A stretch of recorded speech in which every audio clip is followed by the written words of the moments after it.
Hello everyone, I'm Alex Dykes, and on today's child seat video, I have a car that may seem a little bit unlikely for a child seat review, and that's the 2014 Scion FR-S. This is also known as the Subaru BRZ, and in certain other world markets, it's sold as the Toyota 86. You may be wondering why someone interested in the Scion FR-S would wonder how well child seats fit. Well, there are a few reasons. Scion as a brand is trying to go for younger buyers in the market, and the Scion FR-S is kind of like baby's first track car, so this is trying to target a relatively youthful audience. That's a good thing because I have determined you do need to be relatively young in order to buy an FR-S and live with one long term, and that may mean there are going to be kids on the way for you at some point. The roof line in this car is about breast height for me, and the seat bottom cushion is barely above my ankles. So this is a very low car, and you're definitely riding really close to the ground. There's a reality that you need to be aware of. If you're 20 years old, go ahead and buy one of these things. You're going to have an absolute blast. If you're 30 years old, you better buy one soon because you're running out of time. And the reality is that when you're 40, you might be able to get in, but you might not be able to get out. The size of the FR-S is an important consideration because this front seat is all the way forward in its track, and it's also all the way forward in terms of its recline position. And as you can see, this rearward-facing child seat, when installed in the car properly, and that's with the little ball in the green zone of this rearward-facing child seat, is actually touching this front seat, and they're not supposed to do that if installed properly. When installing a rearward-facing child seat, you do want about 1 inch to 2 inches between the front seat back and the rearward-facing child seat, because in an accident, this front seat can move. Now, the important thing to know is that in this configuration, you couldn't even fit a small child or a small adult up front in the car. This front seat is really just too close to the instrument panel for that. And even if we move this rearward-facing child seat to a decidedly upright position like this, then you would have to choose between the safety of the person in the front and the safety of the child, because, well, you can strap the seat in this way. You do get a little bit more room between this front seat and the child seat. The child seat is no longer in the appropriate position zone according to the little child seat indicator on the side, so the little ball is now in the red zone if the seat is installed in this fashion. Now, if I try and wedge myself in the back seat, a little bit tricky, gotta insert my shoes in the footwell there, then I can pull this front seat back to the position that I had it in before, and I actually could squeeze back here if I really had to.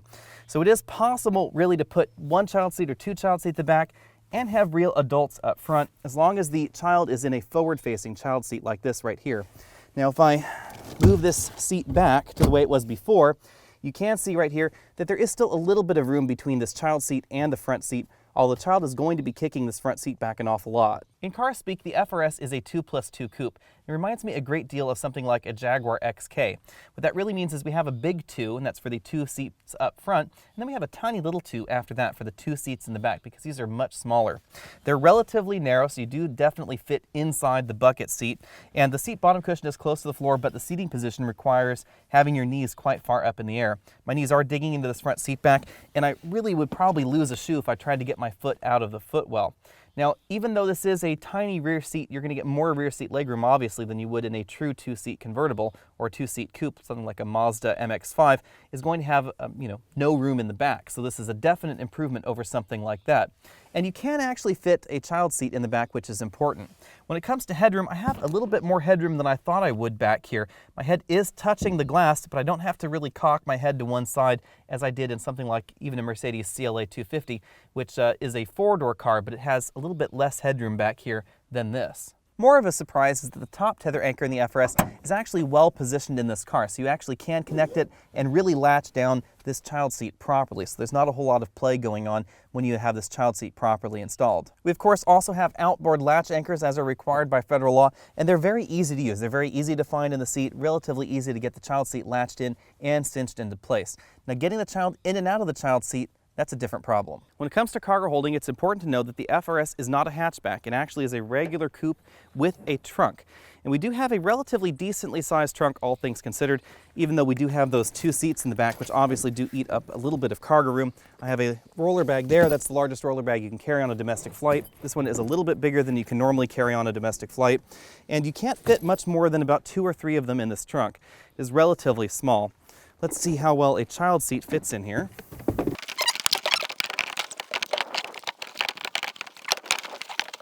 And it looks like you can actually fit one child seat in the trunk if you do get it in there just about right.